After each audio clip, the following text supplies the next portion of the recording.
ముక్క లేనిదే ముద్ద దిగుతలే. మాంసం వినియోగంలో తెలంగాణ టాప్ ప్లేస్లో ఉంది. తెలంగాణలో పండగైనా పబ్బమైనా మంచైనా చెడైనా వేడుక ఏదైనా సరే నాన్ వెజ్ లేకుండా అది పూర్తి కాదు. తెలంగాణలో మాంసం కేవలం ఆహారం కాదు, అది ఒక సాంప్రదాయం. చాలామందికి ముక్క లేనిదే ముద్ద దిగదనే మాట అక్షర సత్యం. పండగల రోజున ఇల్లంతా పసందైన మాంసం కూరల వాసనతో గుబాలించాల్సిందే. వేడివేడి మాంసం వంటకాలతో పండగ చేసుకోవడం తెలంగాణ సాంప్రదాయంలో అంతర్భాగం. పండగల సమయంలోనే కాకుండా వీకెండ్ డేస్లోనూ మాంసాన్ని ఇష్టంగా తింటుంటారు. అందుకే ఇక్కడ మాంసం వినియోగం రికార్డు స్థాయిలో ఉంటుంది.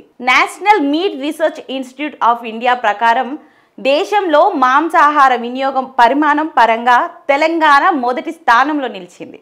తెలంగాణలో సగటున ఒక్కొక్కరు నెలకు 2 కిలోల చొప్పున మాంసం, అంటే సంవత్సరానికి దాదాపు 24 కిలోలు తింటున్నట్లు ఈ సర్వే వెల్లడించింది. ఇది జాతీయ సగటు నెలకు 0.6 కిలోలు లేదా సంవత్సరానికి 7 కిలోలు.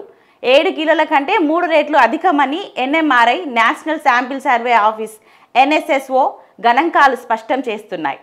మాంసాహారం తినేవారి సంఖ్య పరంగా చూసుకుంటే తెలంగాణ దేశంలోనే 7వ స్థాయిలో ఉందని జాతీయ ఆరోగ్య కుటుంబ సర్వే నివేదిక తెలిపింది. ఇక టాప్ ప్లేస్లో నాగాలాండ్ ఉండగా ఆ రాష్ట్ర జనాభాలో 99.8% మంది మాంసాహారం తింటున్నట్లు వెల్లడైంది. తెలంగాణ జనాభాలో 97.4% మంది మాంసాహారం తింటున్నారు.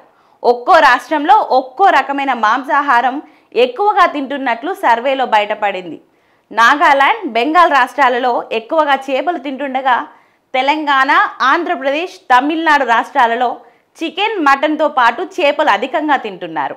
ఒడిశాలో రొయ్యలు, త్రిపురలో పంది మాంసం, గోవాలో చేపలు, పీతలు వంటి సీ ఫుడ్స్కు ఎక్కువగా డిమాండ్ ఉంటున్నట్లు సర్వేలో వెల్లడైంది. తెలంగాణలో పెరుగుతున్న మాంసం డిమాండ్ ధరల పెరుగుదలకు దారితీస్తుంది. ప్రస్తుతం హైదరాబాద్లో కిలో మటన్ 1000 వరకు చేరుకుంది. ఇది అంతర్జాతీయ సగటు కంటే చాలా ఎక్కువ. తెలంగాణ మాంసం అవసరాలలో దాదాపు 50% జంతువుల దిగుమతిపై ఆధారపడుతుందని నిపుణులు అంటున్నారు.